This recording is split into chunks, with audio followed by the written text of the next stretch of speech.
How did we begin? Where was the origin of civilization? Experts have offered many theories based on what they observe, but do we really know? For sometimes evidence turns up which completely contradicts all theories. In the frozen earth of Siberia, remains are found of lost animal species such as the giant mammoth, wiped out by a sudden global cataclysm.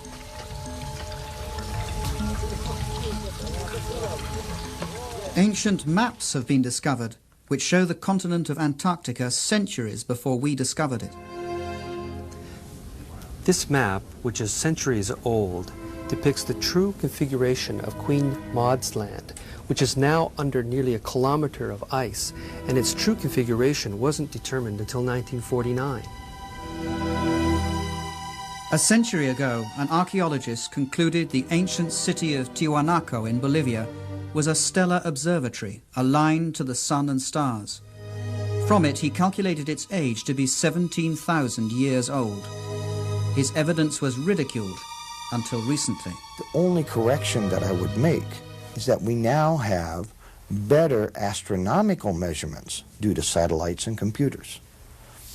And I would suspect the date would be more like 12,000 years ago. But that still makes Tiwanaku the oldest city known on the face of the earth. Geologists found that the Great Sphinx of Egypt has been weathered by centuries of incessant heavy rain. Such rain can only have occurred thousands of years before the pharaohs. Was the Sphinx built way before the dawn of civilization? What's at issue here is the entire history of civilization. It may not have gone in a straight line from stupid old cavemen to smart old us with our hydrogen bombs and our striped toothpaste. Sometimes evidence is found which breaks all the rules. In this program, we'll meet people who are looking at precisely this evidence and chart new theories which may change our views on the course of human civilization. This huge face was carved by the ancient Olmecs of Mexico. It's believed to be at least 2,000 years old. It's quite unmistakably African, and yet Negroes are not supposed to have come to America until after the time of Columbus. In his book From Atlantis to the Sphinx, author Colin Wilson collects clues which he and others believe to reveal footprints of a lost, advanced civilization that existed before history began.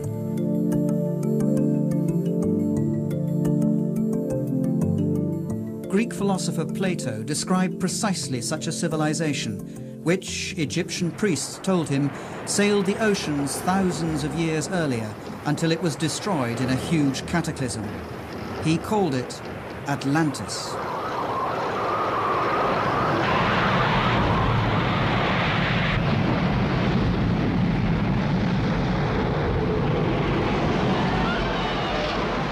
Atlantis. A huge cataclysm. We know of such a cataclysm from another myth, the biblical flood, Noah and his ark, a myth equally scorned by scientists.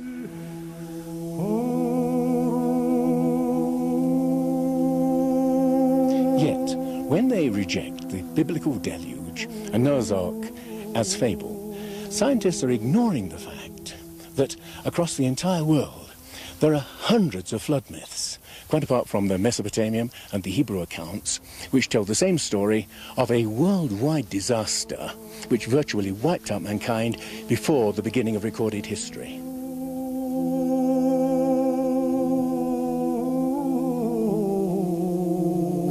Was there really something like a flood? And if so, was there a civilization that came before all the others? I'm saying a civilization and not Atlantis, because as soon as you mention that word Atlantis, every scientist groans, "Oh no," and stops listening. The notion of a universal flood is beyond intellectual respectability. But how unbiased is science itself? Does it really do what it claims to do? Take the facts and start from there. Throughout history, science has tended to focus more on its own theories than on the facts. From facts, a theory arises to explain them. Other facts are laid aside. New facts may change the theory, but as often they're again ignored. We call such facts anomalies, evidence which doesn't fit. In their controversial book, Forbidden Archaeology, scientists Thompson and Cremo show what happens to such evidence which contradicts the rules.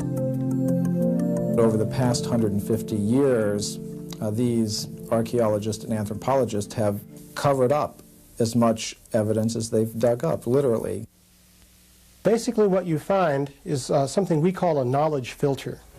This is a fundamental feature of science, of human nature. People tend to filter out things that don't fit. So in science you find that evidence that doesn't fit the accepted paradigm tends to be eliminated.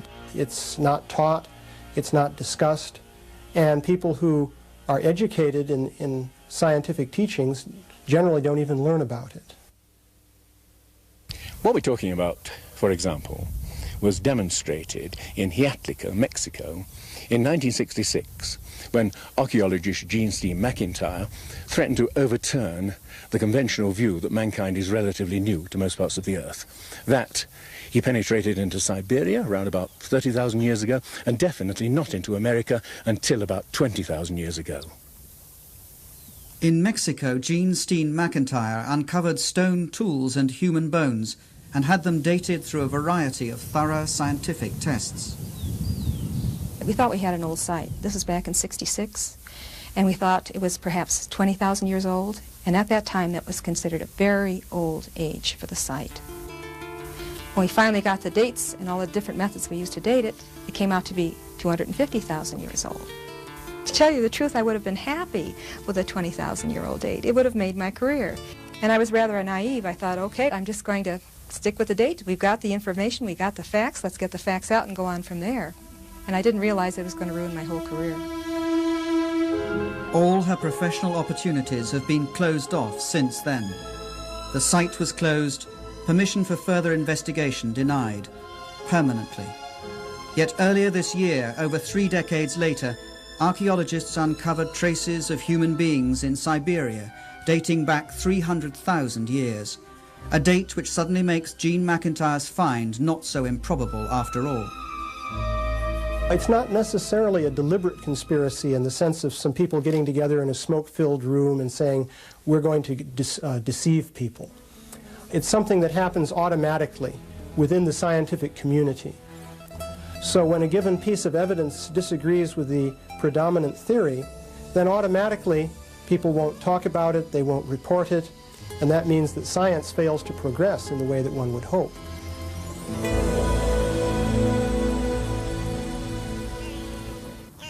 Is science overlooking evidence of a past we have forgotten?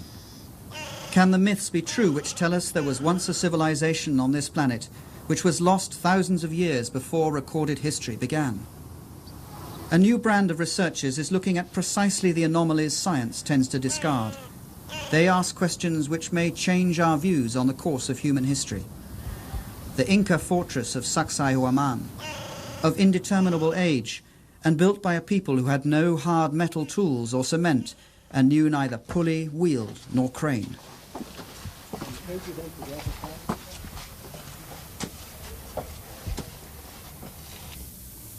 And just look at this stone. I've counted 11 corners. This thing must weigh more than 200 family-sized cars, and it reveals the incredible craftsmanship of the people who built it. These things also reveal something else, an incredible ability to handle things of this size. How on earth did they get it up there? Bolivia, the ancient mysterious ruins of Tiwanaku, similar craftsmanship, advanced building capabilities which are unexplained.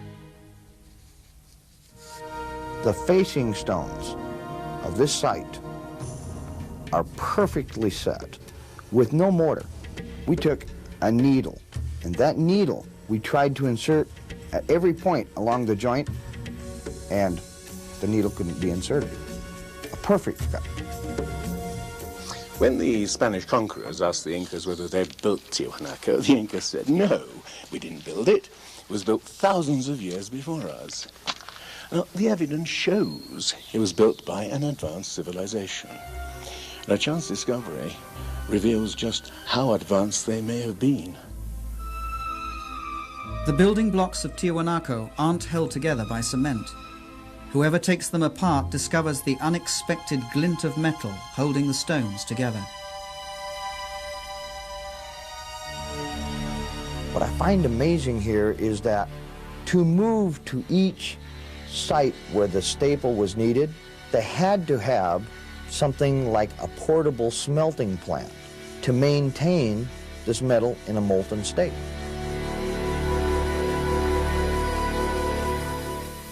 And here, a similar use of metal joints and stone finely jointed like this L shape here with the same ingenuity. Peru? No, we're a continent away in Africa. Egypt, land of the pyramids. The three pyramids of Giza, wonder of the ancient world. The triumph of another people who knew neither wheel, pulley nor crane. How were they able to haul 100-ton building blocks up so high? A feat modern technology can neither explain nor imitate. I'm an engineer, and I can tell you that to raise blocks of this size to such heights requires a special crane. Now, for people who did not have that sort of machines, not even the simplest pulley or the wheel, and using simple copper tools, how could they do this? Beauval believes the Great Pyramid of Giza was much more than a tomb, and that it betrays an unexpectedly high level of technology. In their book, Keeper of Genesis, Robert Beauval and co-author Graham Hancock list many unexplained feats. Drilling expert Chris Dunn. This is an incredible piece of work and a mystery. How did they do it? The sarcophagus in the king's chamber. How did primitive builders make the inner contents match the contents of the stone sarcophagus itself down to the cubic millimeter? A feat requiring a sophisticated knowledge of physics, a mystery just like the actual drilling itself. The typical way of doing it primitively would be with a bow saw, a bow drill, and they would advance the tool into the piece using sand or a diamond. And to me, that would just take too long, too many years to do this. Well, how do you think they did it? I think that they had to have used some power tool. Today, if we were to drill this, we would advance the drill into the granite at a rate of 2/10,000ths of an inch per revolution of the drill. They were advancing a lot faster than that. Faster? Researchers such as Chris Dunn wonder about the purpose of this strange instrument on a hidden frieze. But power drills? That seems a rash conclusion. Yet traces of high-speed drilling present unsolved mysteries. Now, just look at this. The incredible precision of workmanship, the total smoothness of these walls. In this tomb, which is intended for sacred bulls, and which testifies to the tremendous level of craftsmanship of these people. But of course, that could be explained in terms of 100 workmen polishing away for 10 years. But how about a real mystery? The mystery of the Egyptian vases. Not like this clay vase, which I've just bought, but vases of alabaster, basalt, even diorite, which is the hardest stone of all. Now, the mystery is this. It's easy enough to see how you could hollow it out by drilling straight down inside, but what about these pieces around the corners? Modern technology is unable to do it. And yet, the ancient Egyptians fashioned thousands of these things, some of them 2,000 years before civilization is supposed to have started here. How? The mystery is still unexplained. Unexplained. How could the builders align their gigantic pyramids to the cardinal directions so impeccably? Perfectly east-west and perfectly north-south, with a precision unmatched by modern builders. The Great Pyramid seems to be a mathematical model of the Northern Hemisphere and incorporates the transcendental value of pi, the ratio of a sphere's diameter to its circumference, the basis of higher mathematics.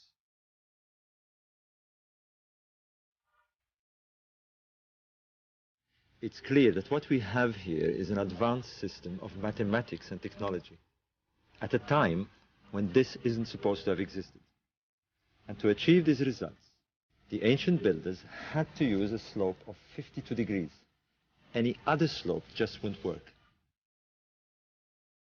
But it was not only the Egyptians who knew pi. That transcendental value is also represented in the slope of this pyramid and the strange angle its builders gave them at Teotihuacan in Mexico, the city later generations of awed Indians would call the City of the Gods.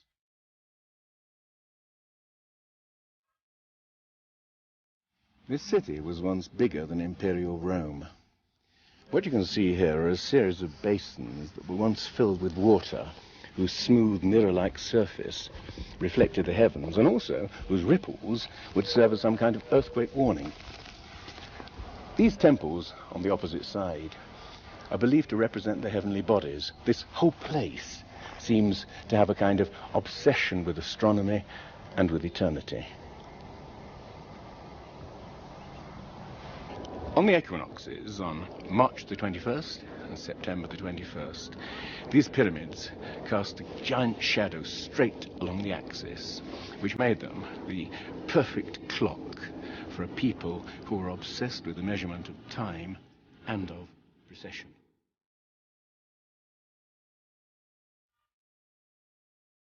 As if tapping some common source, ancient civilizations around the world display sophisticated knowledge of the heavens, which has yet to be explained. A fascination for the sun and stars and for precession, the slow, relentless movement of the earth, which make the constellations seem to travel through the night skies and epochs.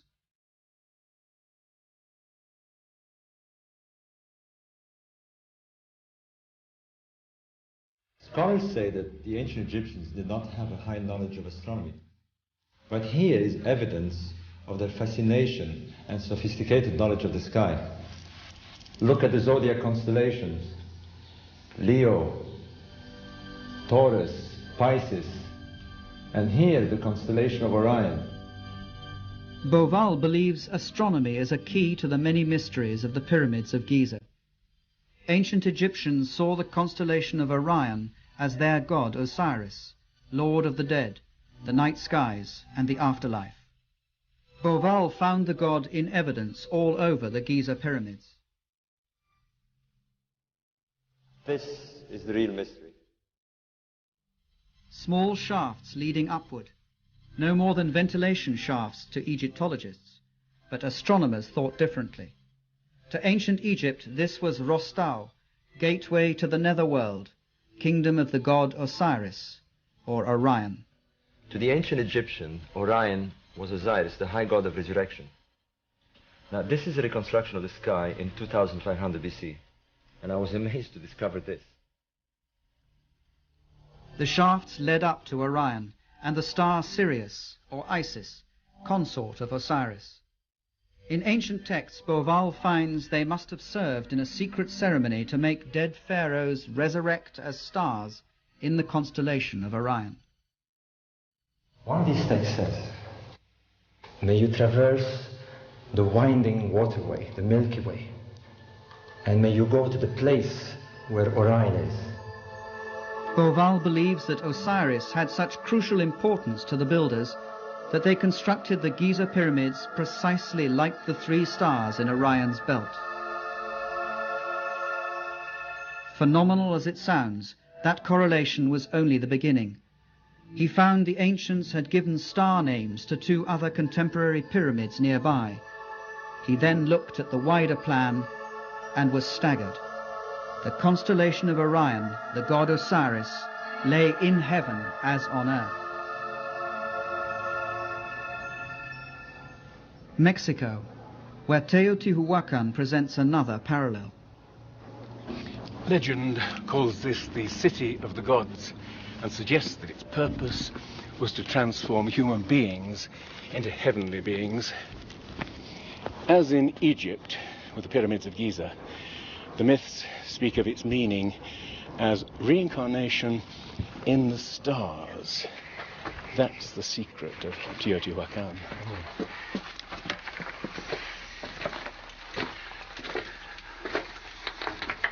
But an even greater enigma lies in the pyramid up above me. When it was first excavated in 1906, they discovered an enormous sheet of mica. Now, we know that mica is used in electrical insulation, but we've no idea what they wanted to use it for. What makes it even stranger is that the mica came from Brazil.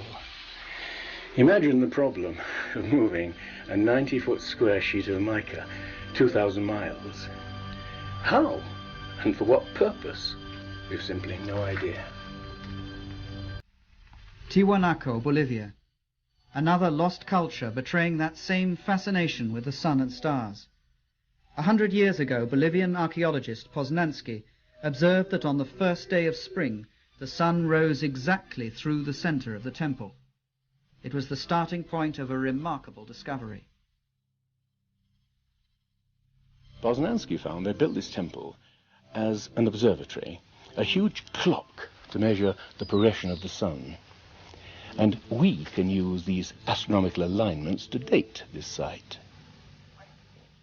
Throughout the year, the sun rises in a different spot on the horizon. On the first day of spring, an observer would see the sun rise exactly in the center. By studying the layout of the complex, Poznansky deduced that on the first days of winter or summer, the sun would rise above the cornerstones. But it didn't. Archaeologists today say it's simply because the builders made an error in construction. After observing the perfection with which this site is built, with 100-ton stones,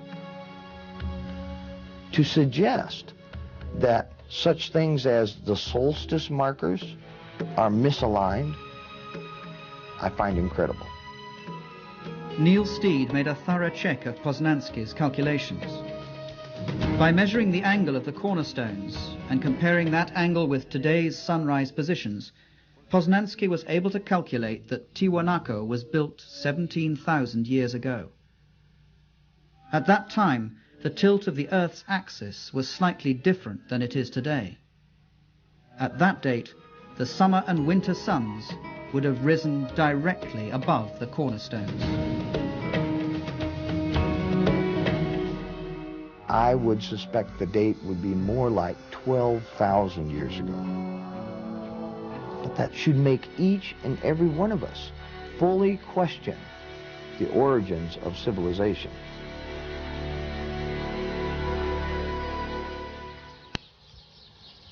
Did a civilization lost in time leave its fingerprints in various places in the world?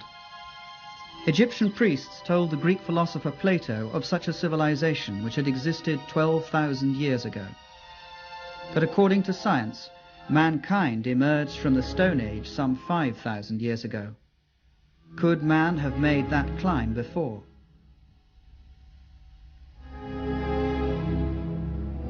In Egypt, investigator John West found that the Sphinx of Giza wasn't weathered in the same way as its surroundings, eroded by sand and desert winds.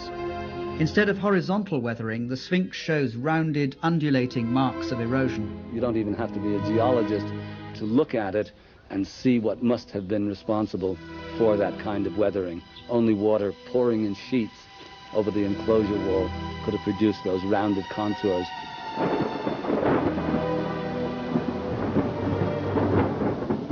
Water? In the Sahara Desert? Certainly not in the times of the pharaohs. For that, you'd have to go back all the way to the end of the Ice Age, some 10,500 years BC, thousands of years before there were any pharaohs at all. But how is it then that the Sphinx has a pharaoh's head?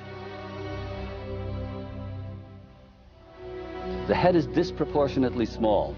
Seen especially from the air, you see that the body of the Sphinx is long and flattened out, and the head almost looks like a pinhead stuck on the top of it. This, to us, is an indication that the head has been recarved. In other words, at some point in its long history, the head was redone. John West believes the Sphinx was originally a huge lion, which an unknown group of sculptors carved out of rock before 10,500 BC. It became eroded when the end of the Ice Age upset the climate and caused rains to pour down for many centuries. Only thousands of years later would pharaohs carve its head into their own image. The Sphinx more than twice as old as was thought until now. The theory is ridiculed by Egyptologists, but geologists simply tell them the facts are there. Stranger still, according to Robert Bauval, astronomical evidence suggests that the pyramids of Giza all seem to point to that incredible old age. The layout of Giza matches uncannily with the position of Orion in the year 10,500 BC, a time when the Sphinx looked at Leo, its own image in the skies. When Orion started a slow ascent through the epochs, signaling a new era. The setting of Orion at that distant date even corresponds precisely with the three small pyramids behind the pyramids themselves. And there are many other bewildering facts astronomy provides.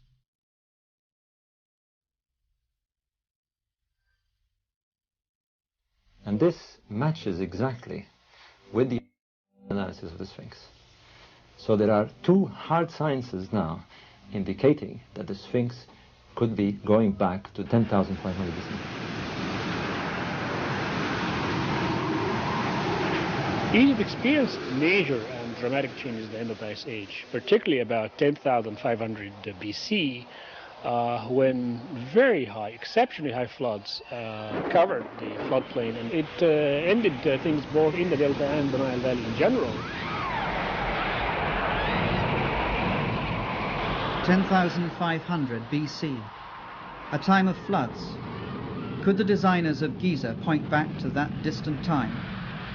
The time their myths say that the god Osiris and his helpers ascended from chaos to bring first fruits of civilization. Where did they come from?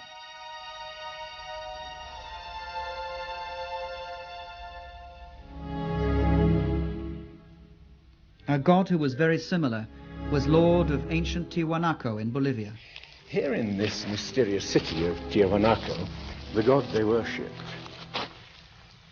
tall, bearded, described as white.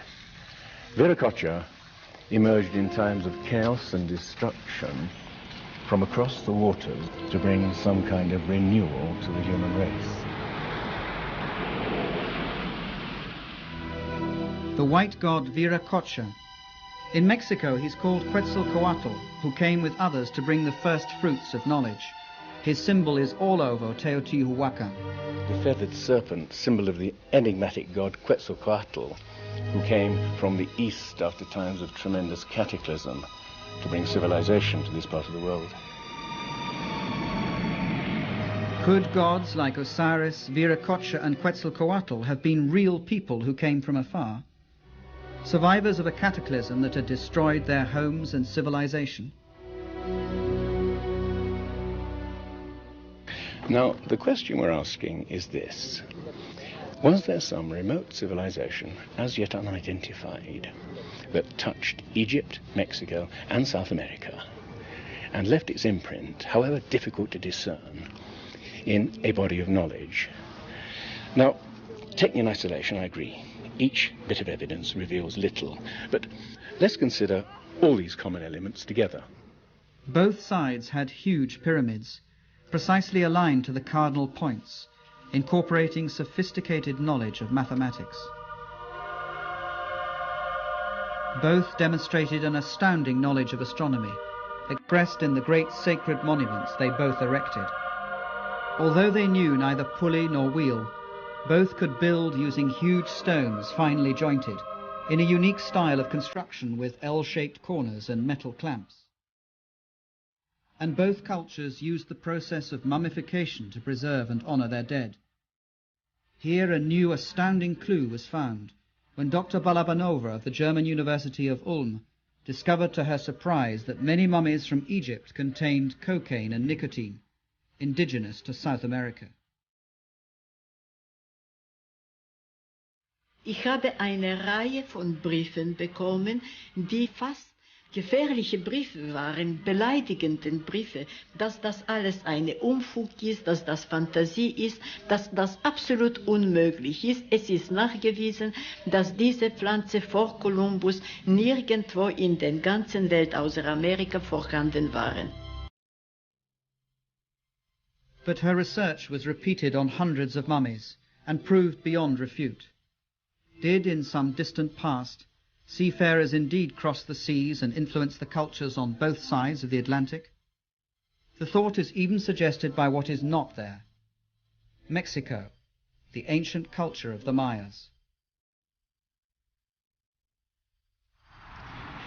The Mayan priests had tables for predicting the eclipses of the sun and the moon, yet there was something very odd about the Mayans. They never even grasped the simple principle of the wheel. They were able to visualize eternity as no previous civilization could, thinking in terms of millions of years, and yet they never learned to weigh a sack of grain. This sophisticated civilization finally died because they didn't develop the simple agricultural methods to feed their own people. Now, what I'm suggesting is it possible that they simply inherited a specific part of their knowledge from some much earlier and wiser civilization? Contact. Sometimes the evidence is there for all to see. The ancient Olmecs in Mexico gave their rulers the face of an African. And how about this, carved by these same Olmecs? It's genetically impossible for Indians to have beards, and yet you have this face of a white Caucasian male carved perhaps 2,000 years before the Spaniards first came to the New World.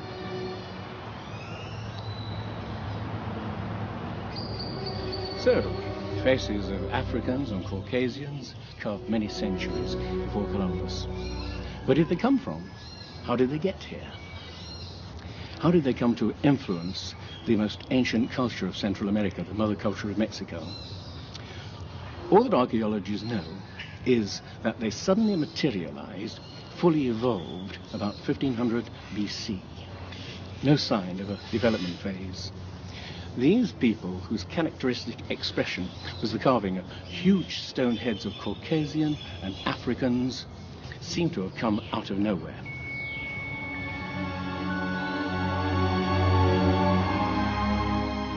Oaxaca, the ancient citadel of Monte Alban. Here further to the south in Mexico is what seems to be the last record of these mysterious men. For these figures carved in stone seem to represent men who've been slain in battle, naked, forlorn, most of them castrated. This may be the point where these men disappear from history.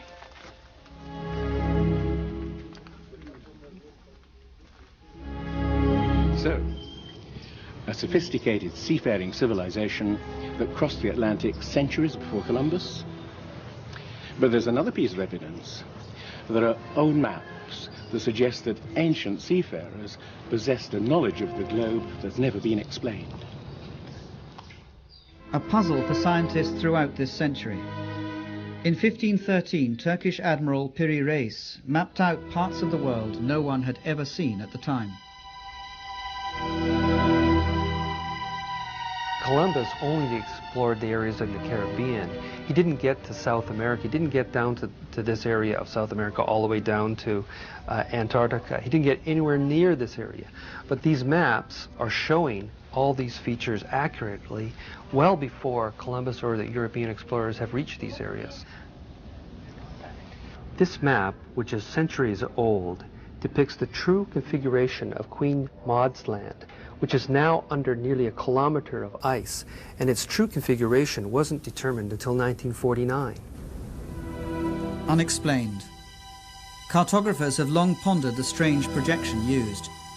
It was found to resemble the one a modern nuclear submarine uses, which measures the world as it moves away from the center where it prowls. In this case, its center lay in Syene, Egypt, home of ancient cartographers. The map only seems distorted, but it accurately shows this part of the world. And there's more. To my mind, the most significant aspect of the Piri Reis map is the fact that it accurately depicts longitude, something that Europeans weren't capable of doing until the 18th century, but this is a 16th century map. Longitude. That story began on these beaches in the year 1707, when the English fleet was sailing from the Mediterranean towards the coast of England. Now, in those days, it was quite easy to determine how far north or south you were by measuring the angle that the sun or the stars made of the Earth's surface. But there was no technology for determining how far east or west you were, longitude. Well, Admiral Sir Cloudesley Shovel was infuriated when a sailor from the West Country told him that he was about 20 miles too far east and was likely to wreck the fleet on the coast. When his officers assured him that the course was correct, he had the sailor hanged for insubordination. In his last dying moments, he must have wished that he hadn't. Ships before had foundered in thousands, but now the loss of an entire fleet started the hunt for an accurate clock which would enable the calculation of longitude. It would take 2 more generations before it was finally developed. Yet the Piri-Reis map, made 250 years earlier, already shows knowledge of longitude. On the Piri-Reis map is mentioned the fact that it's compiled from many other source maps. These are copies of copies of copies. Most of the people who've researched this believe that the maps went back to at least the time of Alexander the Great, but they are really much older than even that. Maps of the world, drawn way before we learned to sail the oceans. Unexplained building technology, sophisticated knowledge of mathematics, astronomy. If there was such an advanced civilization capable of passing on its knowledge to the Sphinx builders, to the people of the Andes and Mexico, what happened to it? Well, Plato said that there was such a technologically advanced civilization able to sail the oceans of the world. Atlantis, lying on a huge island continent. Rejecting a lost civilization, science equally rejects the notion of a worldwide catastrophe that destroyed it. But the accounts of Plato or the Bible do not stand alone. The Popol Vuh, the sacred book of the Mayans, speaks of huge tidal waves and floods, of skies that darken for months on end, of indescribable cold and black rain and hail. The ancient Egyptians talked of a time of chaos, floods and darkness, from which the gods emerged to shape the land of Egypt.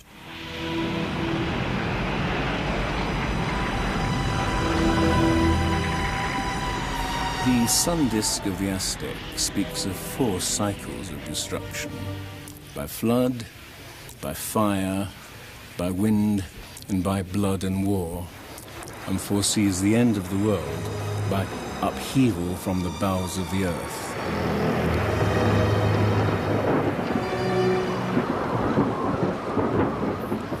Myths from elsewhere in Asia and America speak of apocalyptic floods, of a deluge of fire from volcanic eruptions and earthquakes.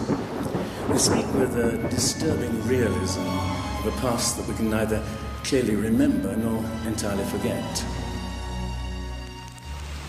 Scholars are inclined to believe that the flood is the fantasy of ancient poets. But suppose the scholars are wrong. Suppose some series of terrible natural catastrophes did reduce our ancestors to small groups living far apart, scattered all over the world.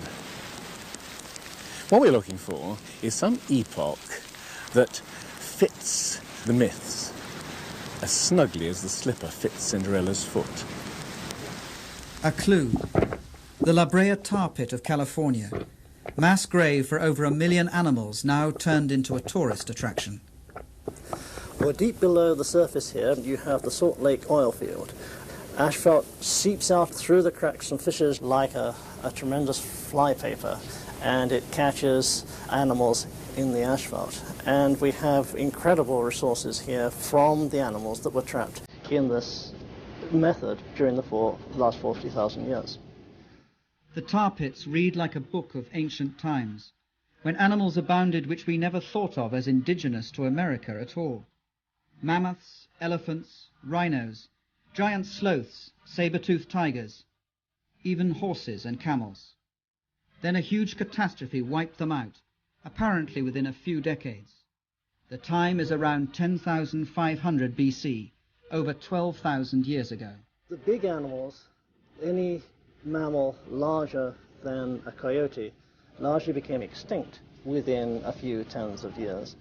Yes, that is, in fact, a great catastrophe. A record of catastrophe. The end of the Ice Age, 10,500 BC, over 12,000 years ago. Temperatures that had remained relatively stable for thousands of years suddenly shoot upwards. A staggering increase of over 5 degrees in the twinkling of an eye, a period of 3 to 10 years only. That is the amazing discovery of scientists who drilled into Greenland's ice cap to investigate changes in the atmosphere. This Greenland ice core, some people have called it the Rosetta Stone of climate, because to be able to see that climate can shift so quickly was really a major find. And that change occurred over maybe 3 years to only a couple of decades, close to what we see today. We had found phenomenal changes in the chemistry of the ice. We found that during the period when the ice sheets were starting to melt away, that we have more signals of volcanic deposition and of greater magnitude, or greater concentrations than at any other time over the last 110,000 years that we've measured. Unprecedented volcanic upheaval coupled with atmospheric turmoil and huge floods.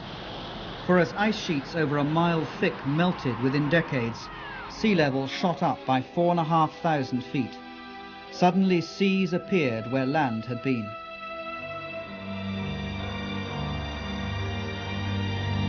You could walk from Great Britain to Scandinavia at a time when a climatic revolution shaped the North Sea. It was a time when great floods covered the plains of North America, so that the skeletons of whales are found in Michigan. A time of cataclysm at the end of the Ice Age, which may fit the myth.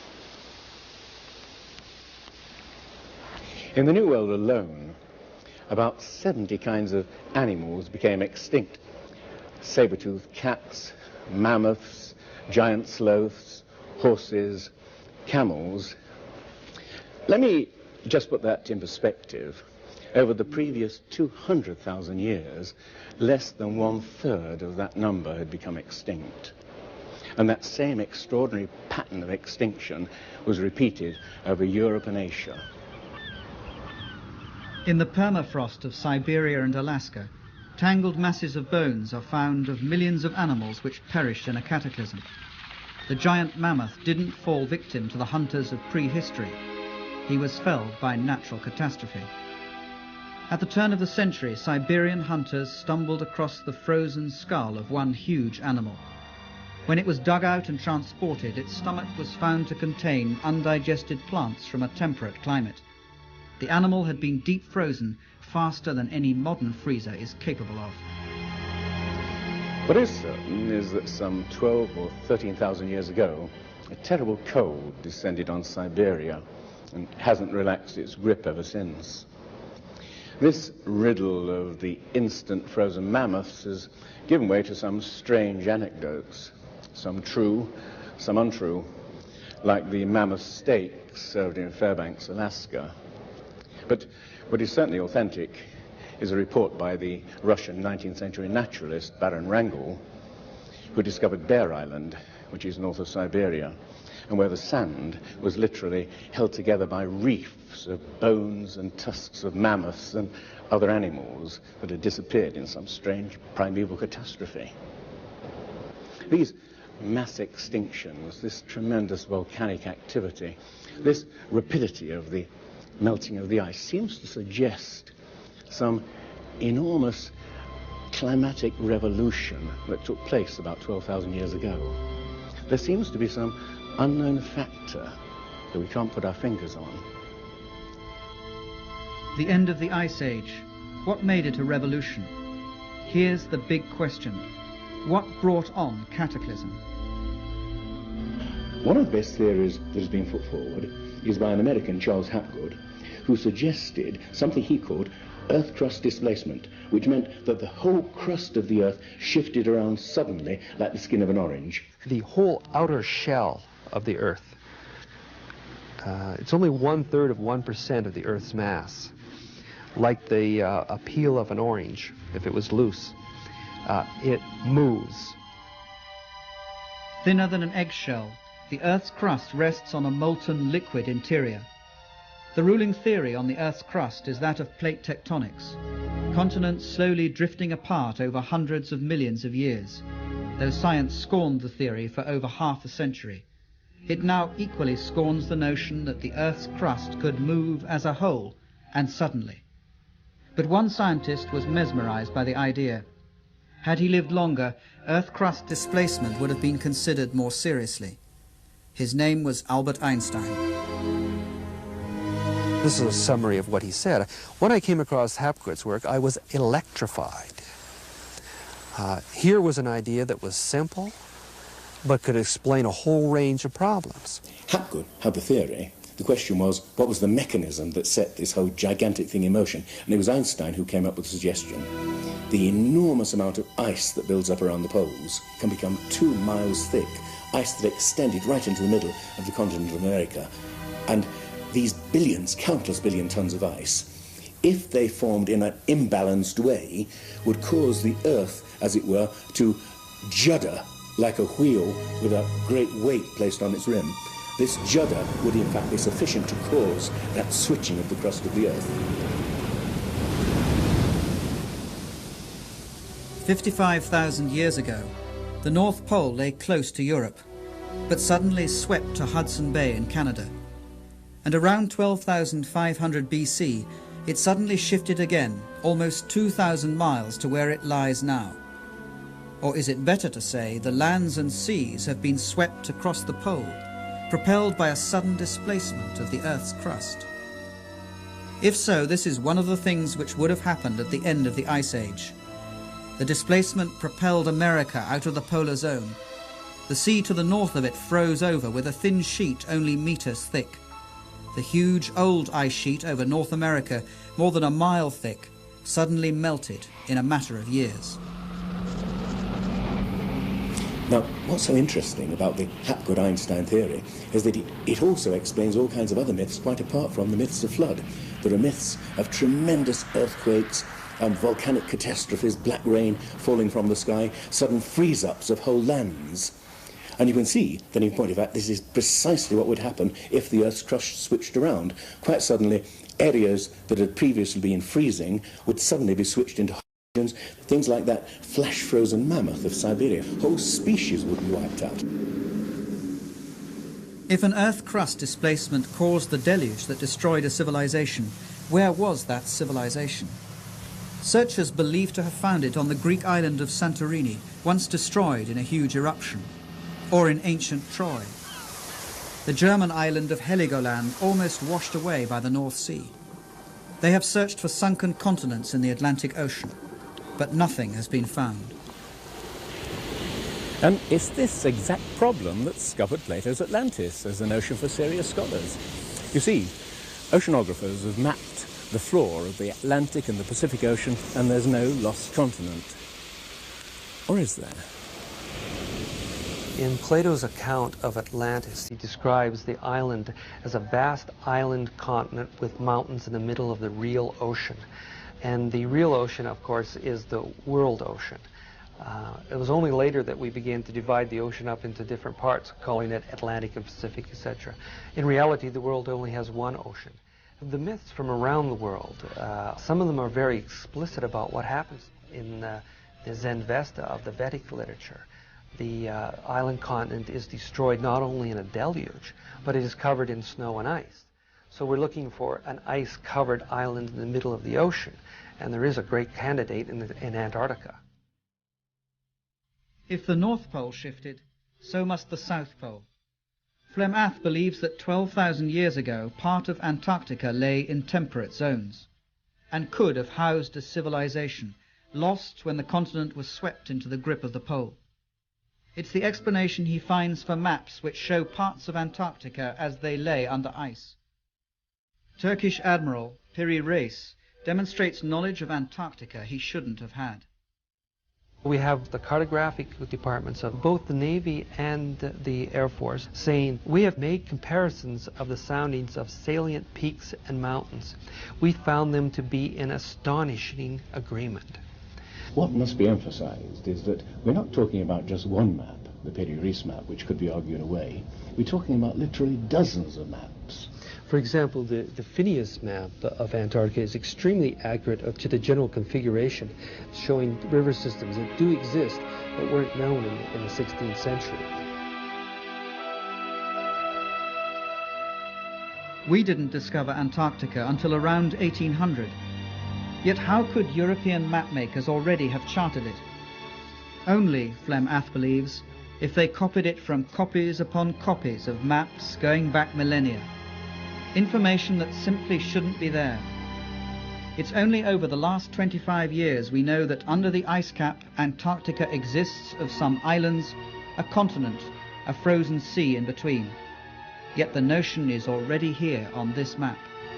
What I'm saying is that these islands here correspond to this area. And the snowfall pattern through here is very heavy. Virtually none through here. These, which are islands underneath of here, would join together before they joined the mainland. And so there was passage through here for several thousand years. There was probably passage through here, that then these were joined. So what it's depicting here is something that I think actually did happen. 8,000 BC, maybe 6,000 BC at the latest. Yeah. We have no way of knowing how that came about except by postulating the existence of a civilization that had some sort of navigational and topographical skills that were only reinvented in our own time. So, were the beginnings of human civilization more remote than we supposed? You may feel that many elements in this program amount to wild guesses which, taken in isolation, can all be argued away. What I'm suggesting is that if you put these pieces all together like the pieces of a jigsaw puzzle, you begin to see the emergence of a pattern, like a shape emerging from the mist. A civilization that vanished and was forgotten long before recorded history began.